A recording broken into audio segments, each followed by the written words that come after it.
Welcome to Amigos IAS. So రెండు తెలుగు రాష్ట్రాల్లో group 2 examination జరగబోతుంది. ఇందులో మనకు కరెంట్ ఇష్యూస్ అనేవి చాలా ఇంపార్టెంట్. సో పాలిటీ అయినా సరే, ఎకానమీ అయినా సరే, సైన్స్ అండ్ టెక్నాలజీ అయినా సరే, కరెంట్ ఇష్యూస్ రిలవెంట్తో చదవాల్సి ఉంటుంది. సో ఆ ఇష్యూస్ అన్నీ కూడా అమిగోస్ ఐఏఎస్ మీకు రానున్న రోజుల్లో అందిస్తుంది. మరి ఈ సెషన్లో మనము కరెంట్ పాలిటీ అనేది చూద్దాం. సో కరెంట్ పాలిటీ మీరు నేర్చుకోవడానికి ఆల్రెడీ మీకు బేసిక్స్ వచ్చి ఉండాలి. అంటే కాన్స్టిట్యూషన్ సంబంధించిన డిఫరెంట్ పార్ట్స్ అన్ని బేసిక్ అంశాలు తెలిసి ఉండాలి. బేసిక్ అంశాలు తెలిసిన వాళ్ళు ఈ కరెంట్ పాలిటీతో అప్డేట్ చేయవచ్చు. ఇన్ కేస్ మీరు గ్రూప్ 1 ఎగ్జామినేషన్ రాయబోతున్నా సరే ఈ కరెంట్ సెషన్స్ అన్నీ కూడా ఉపయోగపడతాయి. అటు ఎస్ఏ రేటింగ్స్తో పాటు సంబంధిత సబ్జెక్ట్ను మీ ఆన్సర్ని మరింతగా మెరుగుపరచడానికి, మరింతగా ఇంప్రూవ్ చేయడానికి ఉపయోగపడుతుంది. రైట్. సో ఇప్పుడు కరెంట్ పాలిటీని నేను డిస్కస్ చేయబోతున్నాను. సో మనకు అందరికీ తెలిసిందే కాన్స్టిట్యూషన్ అనేది మనకు ప్రియాంబుల్ లేదా ప్రవేశికతో ప్రారంభమవుతుంది. ఆ తర్వాత పార్ట్ 1, పార్ట్ 2, పార్ట్ 3 ఉంటుంది. సో ఇక్కడ చెప్పబోయేది మీరు ఈజీగా గుర్తుంచుకోవడం కోసం ఇదే క్రమ పద్ధతిలో చెప్పుకుంటూ పోతాం. ఎక్కడైతే కరెంట్ ఇష్యూ ఉంటుందో అక్కడ మనం డిస్కస్ చేస్తాం. కరెంట్ ఇష్యూ లేని దగ్గర ఏమి కూడా చర్చించమన్నమాట. ఇలా చేయడం వల్ల ఏమవుతుంది అని అంటే మీకు నేర్చుకోవడం అనేది చాలా సులభమవుతుంది. ఇప్పుడు మనం పాలిటీ కరెంట్ ఇష్యూస్ అనగానే ఒక పార్లమెంటుకి సంబంధించిన వార్త, ఒక ఫండమెంటల్ రైట్స్ సంబంధించిన న్యూస్ ఇష్యూ, ఒక డిపిఎస్పికి సంబంధించిన ఇష్యూ, ఇలా క్లమ్జీగా చదువుకుంటూ వెళ్తే కరెక్ట్ కాదు. అసలు చదవడం వల్ల కరెక్ట్ కాదు. గుర్తుపెట్టుకోవడం కోసం ప్రయాసపడాల్సి వస్తుంది. ఇప్పుడు నేను చెప్పే పద్ధతిలో మీరు సిద్ధం కాండి, మీకు ఈజీగా ఉంటుంది. ఏదైనా సరే ఆర్డర్ అనేది ముందుగా ఎస్టాబ్లిష్ చేసుకోవడం, అది మీకు పాలిటీ కావచ్చు, ఎకానమీ కావచ్చు, సైన్స్ అండ్ టెక్నాలజీ కూడా కావచ్చు. సో ఆ ఆర్డర్ ప్రకారమే మీరు ఈజీగా సులభంగా నేర్చుకునేలా కంటెంట్ అందిస్తాం. సో ముందుగా మనకు ప్రియాంబుల్, సో ప్రవేశిక, ఈ పర్టికులర్ అంశము కరెంట్ ఎందుకు వార్తల్లో ఉందో చూద్దాము. Right. So first of all మనకు ఈ ప్రవేశికకు సంబంధించి కోర్టులో కేసు దాఖలయ్యింది. సో ఎందుకు కేసు దాఖలయ్యింది అని అంటే పాయింట్ నెంబర్ 1, ఈ ప్రవేశికను 42వ రాజ్యాంగ సవరణ చట్టం ద్వారా సవరించినారు.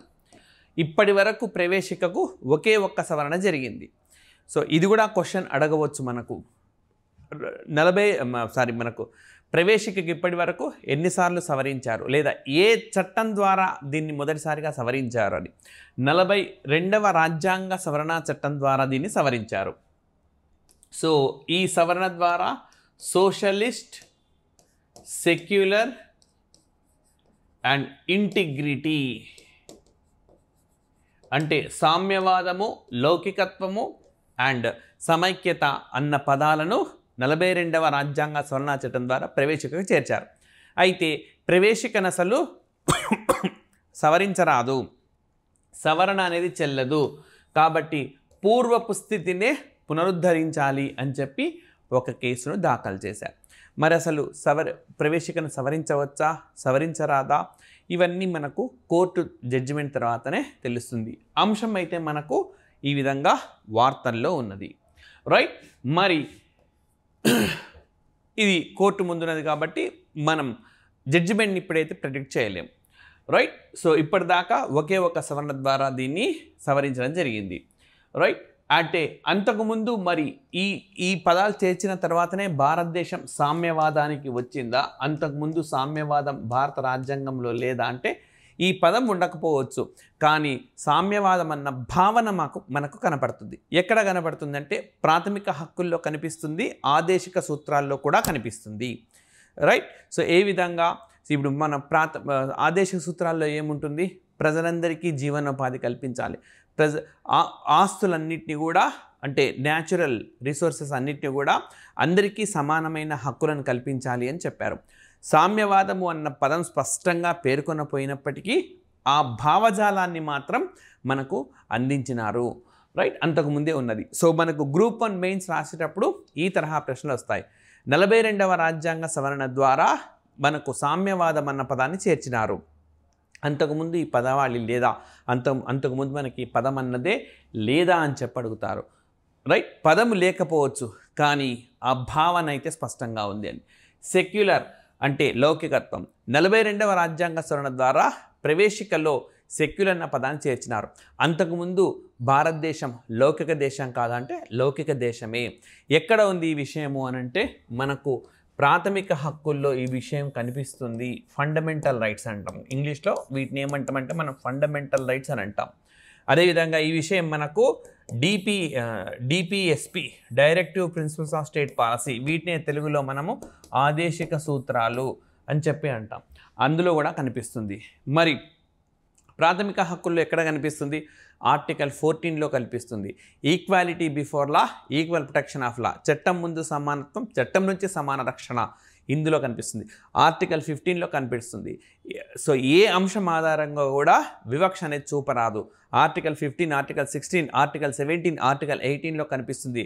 అదేవిధంగా ఆర్టికల్ 25, 26, 27, 28 ఇలా చెప్పుకుంటూ పోతే ప్రాథమిక హక్కుల్లో చాలా సందర్భాల్లో మనకు ఈ లౌకిక భావన అనేది కనిపిస్తుంది. లౌకిక పదము అని వాడకపోయినప్పటికీ లౌకికత్వ భావన అనేది మనకు స్పష్టంగా కనిపిస్తుంది.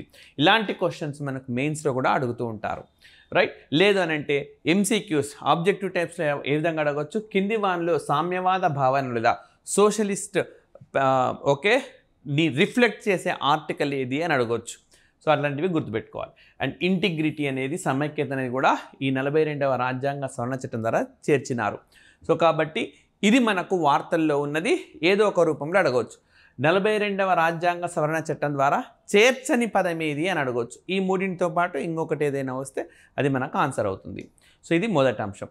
ఇంకా రెండవది వచ్చేసి మనకు ఈ ప్రవేశిక ఎందుకు వార్తల్లో ఉంది అని అంటే mandatory reading in Karnataka. So ప్రవేశికను ప్రతి పాఠశాలలో చదవడం అనేది తప్పనిసరి చేశారు. ప్రతి విద్యార్థి కూడా ప్రవేశికను చదవాల్సి ఉంటుంది. సో దీన్ని తప్పనిసరి చేసిన రాష్ట్రం ఏది అని అంటే మనకు కర్ణాటక రాష్ట్రము. రైట్, నేరుగా అడుగుతారు. ప్రవేశికను చదవడాన్ని తప్పనిసరి చేసిన రాష్ట్రం ఏదంటే కర్ణాటక. ఇక్కడ ఇంకొక పాయింట్ కూడా నేను మీకు చెప్తాను. మనకు Jammu and Kashmir national anthem. So national యాంథమ్ను జనగణమన ఉన్నది కదా, జాతీయ గేయం, దాన్ని చదవడాన్ని పాఠశాలల్లో చదవడాన్ని తప్పనిసరి చేసిన కేంద్రపాలిత ప్రాంతం ఏది ఇటీవలంటే జమ్మూ అండ్ కాశ్మీర్. ప్రవేశికను చదవడానికి తప్పనిసరి చేసిన రాష్ట్రం ఏదంటే కర్ణాటక. సో ఇక్కడ ఇంకొక పాయింట్ చెప్తాను. కేరళలోని కొల్లం అనే ఒక జిల్లా ఉన్నది. దీని భారతదేశపు రాజ్యాంగపు జిల్లా, భారతదేశపు మొట్టమొదటి రాజ్యాంగపు జిల్లాగా పేర్కొనవచ్చు. ఎందుకు దీన్ని భారతదేశం మొట్టమొదటి రాజ్యాంగం జిల్లా అంటారంటే ఇందులో ప్రతి పౌరుడికి రాజ్యాంగం పట్ల కనీస అవగాహన అనేది ఉంటుంది. మినిమం నాలెడ్జ్ అనేది ఉంటుంది. ప్రతి పౌరుడికి కల్పించారు. రాజ్యాంగంలో ఎన్ని భాగాలు ఉన్నాయి, ఎన్ని షెడ్యూళ్ళు ఉన్నాయి, అండ్ కేంద్ర ప్రభుత్వం, రాష్ట్ర ప్రభుత్వం అంటే ఏంటి, సమాఖ్య వ్యవస్థ ఏంటి, ఏవి సమాఖ్య లక్షణాలు, ఏవి ఏకకేంద్ర లక్షణాలు, కనీస అవగాహన అనమాట ఒక పౌరుడికి ఉండాల్సినది. ఆదేశ సూత్రాలు ఏంటి, అండ్ ఆదేశ సూత్రాలు ప్రాథమిక హక్కులు, ప్రాథమిక విధులు అంటే ఏంటి, ఇలాంటి మౌలికమైన అంశాలు జిల్లాలోని ప్రతి ఒక్కరికి అవగాహన కల్పించిన నేపథ్యంలో ఈ జిల్లాను భారతదేశపు మొట్టమొదటి రాజ్యాంగపు జిల్లాగా పేర్కొంటున్నారు. సో ఈ విధంగా మనకు ప్రవేశిక అన్నది వార్తల్లో ఉన్నది. మరి ప్రవేశికకు మూలాధారం ఏది అని అడిగితే మాత్రం మనము objectives resolution introduced by Jawaharlal Nehru అని చెప్పాలి. అంటే లక్ష్యాలు ఆశయాల తీర్మానం. పండిట్ జవహర్లాల్ నెహ్రూ ప్రవేశపెట్టిన లక్ష్యాలు ఆశయాల తీర్మానం అన్నది మనకు అది దీనికి సోర్స్ అన్నమాట, దీనికి మూలంగా చెప్పుకోవచ్చు. రైట్, అండ్ నెక్స్ట్ వచ్చేసి మనకు 1వ భాగం. ఒక్కొక్క పార్ట్ తీసుకుని part 1, part 2, part 3, part 4 only current issues మాత్రమే మనం డిస్కస్ చేద్దాం. ఈ విధంగా నేర్చుకోవడం వల్ల మీకు ఈజీగా ఈ క్లాస్ వింటే చాలు మీకు అది గుర్తుండిపోతుంది అనమాట. క్లమ్జీగా చదవడం వల్ల ఇబ్బందికరంగా ఉంటుంది. మరి పార్ట్ 1లో వచ్చేసి ఏమని ప్రస్తావించినారో మనకు యూనియన్ అండ్ ఇట్స్ టెరిటరీ అంటే కేంద్రము, దాని భూభాగాలు, రాష్ట్రాలు, కేంద్రపాలిత ప్రాంతాలు, ఇవన్నీ కూడా మనకు ఏ భాగంలో ప్రస్తావించినారంటే 1వ భాగంలో ప్రస్తావించారు.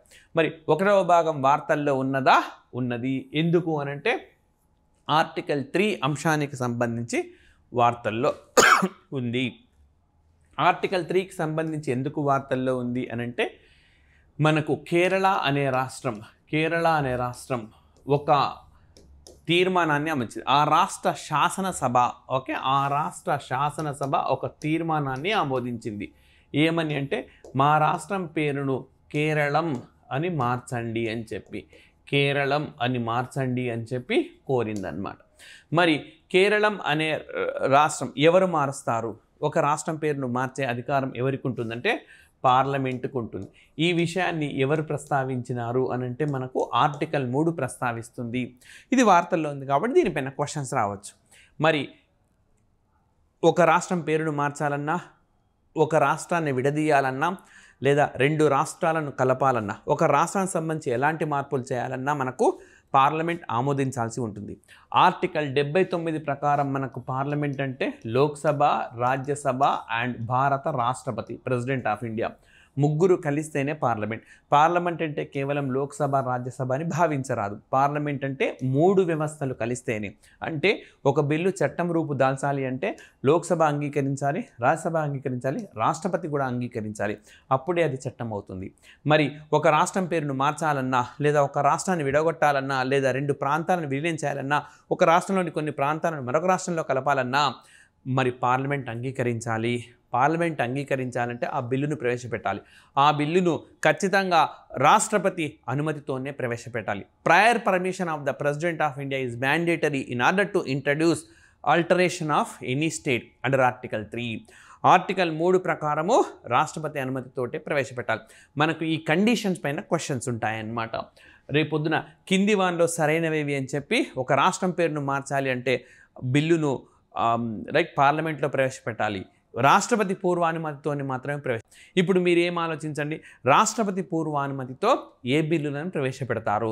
మీకు ఈ యూట్యూబ్ వేదికగా స్పందించండి. With the prior permission of the president of India what bills are introduced?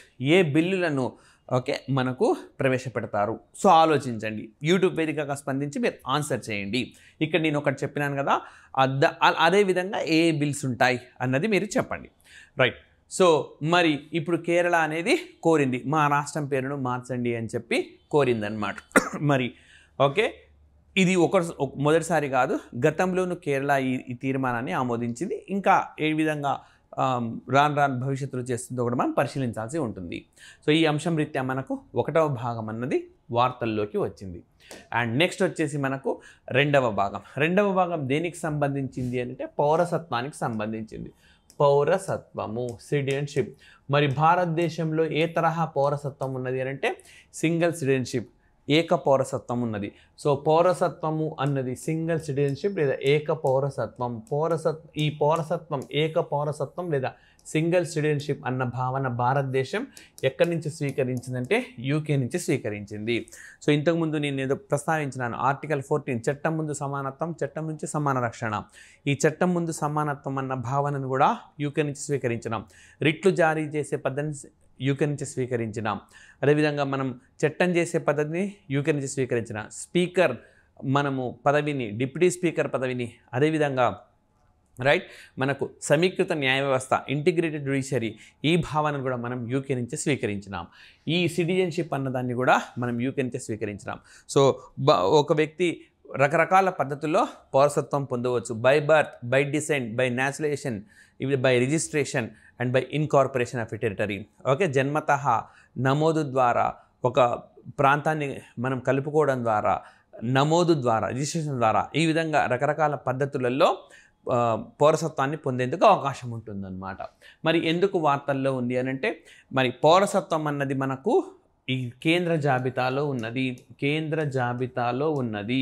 So ఈ సెషన్స్ లక్ష్యాలు ఏంటి అని అంటే మనకు ముఖ్యంగా మీకు కరెంట్ పాలిటీ చెప్తూ ఏ విధంగా క్వశ్చన్స్ అడుగుతారు, ఏమేమి ఏరియాస్ ఓవర్లాప్ అవుతాయి అని చెప్పి, ఈ విధంగా ఎకానమీ అని, సైన్స్ అండ్ టెక్నాలజీ అని చెప్పి అవి కూడా మీకు అందిస్తుంది అమిగోస్ ఐఏఎస్. సో జస్ట్ మీరు ఈ వీడియోను లైక్ చేయండి, షేర్ చేయండి, సబ్స్క్రైబ్ చేసుకుని అంటే సబ్స్క్రైబ్ చేసుకోండి, అంతేం లేదు.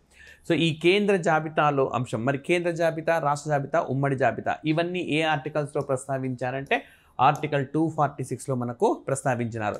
7వ షెడ్యూల్లో ఉంటుంది ఈ అంశాలన్నీ. అంటే ఒక్కొక్కటి మనకు పదే రిపీట్ అవుతే గుర్తుండిపోతాయి అన్నమాట.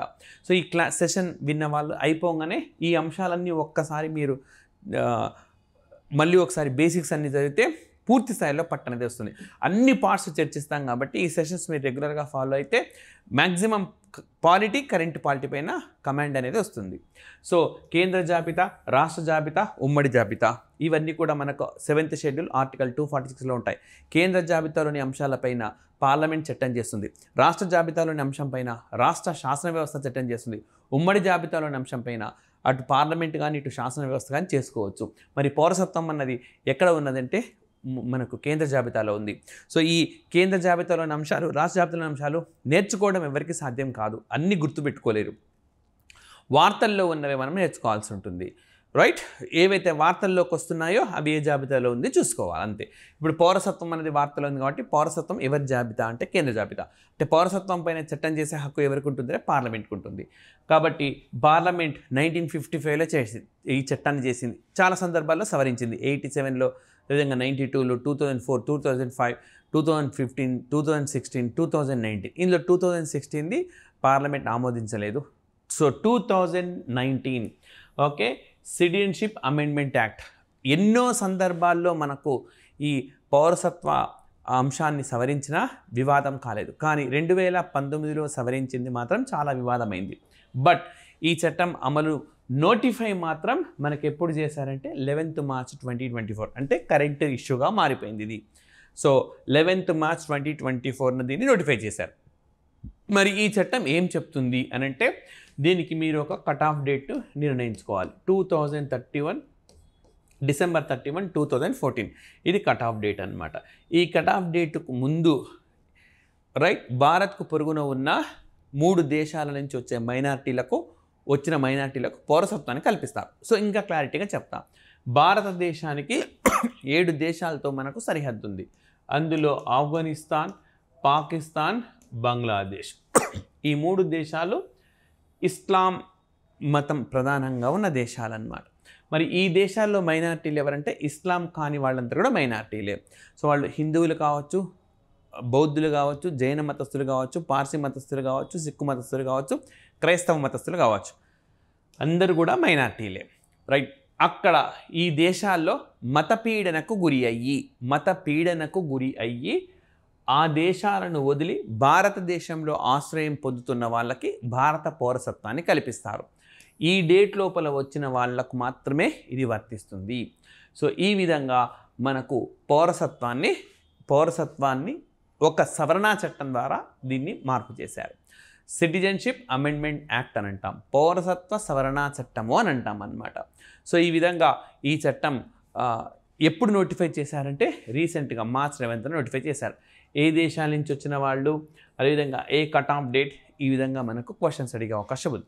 అయితే ఇది రాజ్యాంగ స్ఫూర్తికి విరుద్ధము అని రివ్యూ పిటిషన్స్ కూడా వేసినారు. ఎందుకు అనంటే మనం చట్టం ముందు సమానత్వం, చట్టం నుంచి సమాన రక్షణ అని చెప్పుకుంటాం ఆర్టికల్ 14లో. అంటే కొన్ని వర్గాలకు మాత్రమే చట్టం వర్తించి ఇతర వర్గాలకు వర్తించకపోవడం పట్ల ఇది రాజ్యాంగ విరుద్ధము అని చెప్తున్నారు. సో మరి న్యాయస్థానం ఎలా స్పందిస్తుందో మాత్రం మనం చూడాల్సి ఉంటుంది. సో ఈ విధంగా 2వ భాగం అన్నది మనకు వార్తల్లో ఉంది. ఇంకా 3వ భాగం అన్నిటికంటే ఎక్కువగా వార్తల్లో ఉండే భాగాలు భాగం 3, భాగం 4, భాగం 5, ఈవెన్ భాగం 6. సో ఇవి మీకు విపరీతంగా న్యూస్లో ఉంటాయి. రైట్, సో కాబట్టి వాటికి కొంచెం టైం ఎక్కువైనా సరే సమగ్రంగా మీకు అమిగోస్ IAS అనేది అందిస్తుంది. మరి 3వ భాగంలో ఏముంటాయి మనకు అంటే ఫండమెంటల్ రైట్స్ ఉంటాయి. వీటిని మనం ప్రాథమిక హక్కులు అని అంటాం. అమెరికా నుంచి మనము వీటిని స్వీకరించాం. ఇందులో మనకు రైట్ ఒక్కొక్క స్టార్టింగ్ నుంచి ప్రతి ఆర్టికల్ చూసుకుంటూ వస్తే ఆర్టికల్ 14, ఆర్టికల్ 21 రెండూ కలిసి మనకు వార్తల్లోకి వచ్చినాయి. సో ఆర్టికల్ 14లో ఏం చెప్తున్నాం మనం? Equality before law, equal protection of law, చట్టం ముందు సమానత్వం, చట్టం నుంచి సమాన రక్షణ. ఆర్టికల్ 21 రైట్ టు లైఫ్, జీవించే హక్కు, ఈ 2 ఉన్నాయన్నమాట. సో మరి మనకు సుప్రీంకోర్టు ఇటీవలి కాలంలో ఒక తీర్పు చెప్పింది. ఏంటి అనంటే right against the adverse effects of climate change is violation of article 14 and 21. అంటే పర్యావరణ మార్పు వల్ల ఏదైనా చెడు ప్రభావం పడితే అది మన ఆర్టికల్ 14, మన ఆర్టికల్ 21 ఉల్లంఘనకు గురైనట్టు అని చెప్పి. ఏ విధంగా? ఇప్పుడు మనకు జీవించే హక్కు ఉంది. ఆర్టికల్ 21 మనకి ఏ హక్కు ఇస్తుంది? జీవించే హక్కుని ఇస్తుంది. పర్యావరణం బాగలేకపోవడం వల్ల చనిపోయినారనుకోండి ఒక వ్యక్తి, అంటే పర్యావరణం బాగలేకపోవడం వల్ల వ్యక్తి మృతి చెందితే అది అతని ఆర్టికల్ 21 వైలేట్ అయినట్టే, రైట్. అదేవిధంగా దేశ ప్రజలందరికీ ఒక మంచి క్లైమేట్, మంచి పర్యావరణం అందించాలి. కొన్ని ఇలైట్ వర్గాలకు, కొన్ని వర్గాలకు మాత్రమే మంచి పర్యావరణం ఉండేలా చూసి మరొకరిని పట్టించుకోకపోవడం అంటే ఆర్టికల్ 14. అందరూ సమానం కదా, అలా అందరినీ సమానంగా చూడడం లేదు. సో కొన్ని ప్రాంతాలు బాగుండేలా చర్యలు తీసుకొని కొన్ని ప్రాంతాలను విస్మరిస్తున్నారంటే ఆ ప్రాంతంలోని వాళ్ళ ఆర్టికల్ 14ని వైలేట్ చేస్తున్నారు అని చెప్పి మనకు కోర్టు చెప్తున్న భావన. ఇది రానున్న గ్రూప్ 1 మెయిన్స్ ఎగ్జామినేషన్లో ఎస్ఏలో కూడా మనం ఎక్స్పెక్ట్ చేయవచ్చు. భిన్న కోణాలను మనం ఇక్కడ ప్రస్తావించాల్సి ఉంటుంది. మరి ఏ కేసులో ఇది వచ్చింది అని అంటే గ్రేట్ ఇండియన్ బస్టర్డ్. సో ఇది తన హ్యాబిటేట్ను లూజ్ అవుతాను అంటే తన ఆవాసాలను కోల్పోతుంది. సో ఆవాసాలను కోల్పోతుంది. దీనికి సంబంధించిన కేసు విచారణ సందర్భంగా మరి కోర్టు ఈ వ్యాఖ్య చేసింది. ఏంటి అని అంటే ఇవి ఎందుకు తన ఆవాసాన్ని కోల్పోతున్నదంటే ట్రాన్స్మిషన్ లైన్స్ అంటే విద్యుత్ లైన్లు.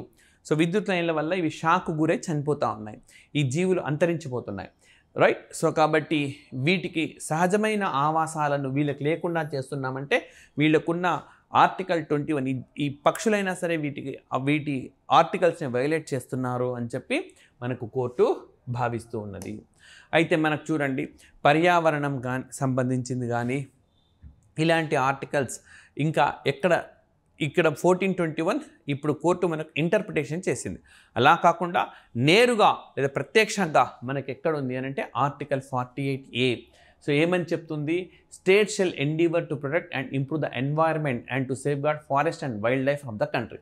సో రాజ్యం, ఇక్కడ స్టేట్ అని అంటే రాజ్యంగా భావించాలి. రాజ్యానికి ఒక బాధ్యత ఉన్నది. ఏంటంటే పర్యావరణాన్ని పరిరక్షించడం, పర్యావరణాన్ని మెరుగుపరచడము, అదేవిధంగా అడవులను అండ్ వన్యప్రాణులను రక్షించడము. పర్యావరణాన్ని, అడవులను, వన్యప్రాణులను రక్షించడం అన్నది రాజ్యానికి ఉన్న విధుల్లో ఒకటి అని ఏ ఆర్టికల్ చెప్తుంది మనకన్నా నేరుగా అడుగుతాడు. 48A ఆర్టికల్ అని చెప్తుంది. సో సవరణ ద్వారా మనకు దీన్ని చేర్చిన. సో ఇప్పుడు నా క్వశ్చన్ ఒకటి చెప్తున్నాను. ఆర్టికల్ 48A ఏ రాజ్యాంగ సవరణ చట్టం ద్వారా చేర్చినారు? ఇది మీరు యూట్యూబ్ వేదికగా ఆన్సర్ చేయండి. ఇక్కడ చూడండి, ఎక్కడైతే మనకు క్యాపిటల్ లెటర్ కనబడుతుందో రాజ్యాంగంలో అక్కడ ఏమని చెప్పుకోవచ్చు, రైట్. ఖచ్చితంగా అది అమెండ్మెంట్ ద్వారా యాడ్ చేశారు అని అర్థం అన్నమాట. సో మరి ఇది అమెండ్మెంట్ ద్వారా యాడ్ అయింది, దేని ద్వారా యాడ్ అయిందో కనుక్కోండి. అదేవిధంగా మనకు 51A క్లాస్ G ఏం చెప్తుంది? ప్రతి పౌరుడికి ఒక బాధ్యతనిచ్చింది. సో మనకు 51 ఆర్టికల్స్ ఉండేవని కూడా ఫండమెంటల్ డ్యూటీస్ 42వ రాజ్యాంగ సవరణ ద్వారా ప్రాథమిక విధులను మన రాజ్యాంగంలో చేర్చినారు. స్వరంజిత్ సేన్ కమిటీ సూచన మేరకు చేర్చారు. మరి ఏం చెప్తుంది? ఎవ్రీ సిటిజన్కి ఒక బాధ్యత. ఏంటది? Protect and improve natural environment. సహజ పర్యావరణాన్ని మనం పరిరక్షించాలి, అదేవిధంగా వాటిని మరింత మెరుగుపరచాలి. ఈ సహజ పర్యావరణాలు ఏమేమి వస్తున్నాయి? అడవులు వస్తున్నాయి, సరస్సులు వస్తున్నాయి, నదులు వస్తున్నాయి, వన్యప్రాణులు కూడా వస్తున్నాయి. సో ఇలా అన్ని జీవచరాలను సంరక్షించాల్సిన బాధ్యత రాజ్యానికి మాత్రమే కాదు, పౌరులకు కూడా ఉన్నది. రాజ్యానికి ఉందని చెప్పి 48A చెప్తుంది, పౌరులకు కూడా ఉంది అని చెప్పి 51AG చెప్తుంది. మరి ఇవన్నీ ప్రాథమిక హక్కులే అని చెప్పి ఇప్పుడు సుప్రీంకోర్టు చెప్పింది. ఏ ఆర్టికల్ ప్రకారం ప్రాథమిక హక్కులు అని చెప్పిందంటే ఆర్టికల్ 14, ఆర్టికల్ 21 ప్రకారం ప్రాథమిక హక్కులని కోర్టు చెప్పింది. కాబట్టి వీటిని కూడా మనకి ఇప్పుడు ఎగ్జామినేషన్లో టచ్ చేసే అవకాశం ఉన్నది, రైట్. మరి ఇంకా గతంలో మనకు ఈ తరహా కేసులు ఏమొచ్చినాయి అంటే మెహతా వర్సెస్ కమల్నాథ్. ఇక్కడ ఏం చెప్తున్నారు? Any disturbance of basic environmental elements is hazardous to life. అంటే పర్యావరణంలో ఏ తరహా అయిన ఇబ్బందికరమైన పరిస్థితి తలెత్తినా అది మనిషి ప్రాణాలకు ఇబ్బందిగా మారితే అది వాళ్ళ ఆర్టికల్ 21 వైలేట్ అయినట్టే. ఏ కేసులో చెప్పిందంటే సి మెహతా వర్సెస్ కమల్నాథ్ అనే కేసులో చెప్పింది.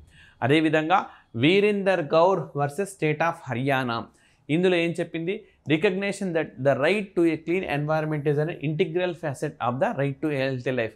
అంటే రైట్, ఒక పరిశుభ్రమైన పర్యావరణం అనేది ఒక రైట్ టు హెల్తీ లైఫ్, ఆరోగ్యకరంగా జీవించే హక్కులో అంతర్భాగము అని చెప్పింది. సో మీరు పర్యావరణం. సో గ్రూప్ 1లో ఎస్ఏలో పర్యావరణానికి సంబంధించి వచ్చిన ఏదైనా క్వశ్చన్ వచ్చిందనుకోండి జనరల్ ఎస్ఏలో, రైట్, మెరుగైన పర్యావరణాన్ని సాధించడానికి ఏదైనా ఒక రిలేటెడ్ క్వశ్చన్ వచ్చిందనుకోండి, సో పర్యావరణం విధ్వంసం అన్నది పౌరుల ప్రాథమిక హక్కు ఉల్లంఘనకు గురైనట్టు సుప్రీంకోర్టు ఇటీవలే గ్రేట్ ఇండియన్ బస్టర్డ్కి సంబంధించిన కేసులో పేర్కొంది. ఇలా పేర్కొనడం మొదటిసారి కాదు. గతంలోనూ C Mehta versus Kamal Nath, Virender Gaur versus state of Haryana కేసులోనూ ఈ అంశాన్ని ప్రస్తావించింది అని చెప్పి నీట్గా ఒక 3 లైన్లో ఇంట్రడక్షన్ రాయవచ్చు. అదే మనకు రైట్ పాలిటీలో వచ్చిందనుకోండి, ఈ సంవత్సరాలు ఇవి మెన్షన్ చేస్తే బెటర్. జనరల్ ఎస్ఏలో పూర్తి స్థాయి డీప్ ఇన్ఫర్మేషన్ ఇవ్వాల్సిన అవసరం లేదు. అదే చెప్తుంది కదా, సాధారణ వ్యాసము. మీకు కంటెంట్ ఇవ్వాలి, కానీ అందులోని ఫ్యాక్ట్స్ అండ్ ఫిగర్స్ని అవసరమైనంత మేరకు మాత్రమే సరఫరా చేయాల్సి ఉంటుంది. మరి సంవత్సరాలు ఆర్టికల్స్ మెన్షన్ చేయకపోయినా పర్వాలేదు. సో ఆ విధంగా మనకు ఆర్టికల్ 14 అండ్ ఆర్టికల్ 21 అనేవి వార్తల్లో ఉన్నాయి. సో ఇంకా మనకు ఫండమెంటల్ రైట్స్లో చాలా ఆర్టికల్స్ ఇప్పుడు వార్తల్లోకి వచ్చినాయి. సో ఒక్కొక్క ఆర్టికల్ దానికి సంబంధించిన నేపథ్యం, ఎందుకు వార్తల్లో ఉంది, ఏ విధంగా క్వశ్చన్స్ అడుగుతారు, ఎంసీక్యూస్లో ఏ విధంగా అడుగుతారు, అండ్ ఎస్ఏ టైప్లో ఏ విధంగా అడుగుతారు. సో ఇవన్నీ కూడా మనం రానున్న రోజుల్లో పూర్తిగా అన్ని పార్ట్స్కు సంబంధించి డిస్కస్ చేద్దాము. సో రైట్, నెక్స్ట్ సెషన్తో కలుద్దాం. సో దయచేసి వీడియోను లైక్ చేయండి, షేర్ చేయండి, సబ్స్క్రైబ్ చేసుకుని అంటే సబ్స్క్రైబ్ చేసుకోండి. Thank you very much.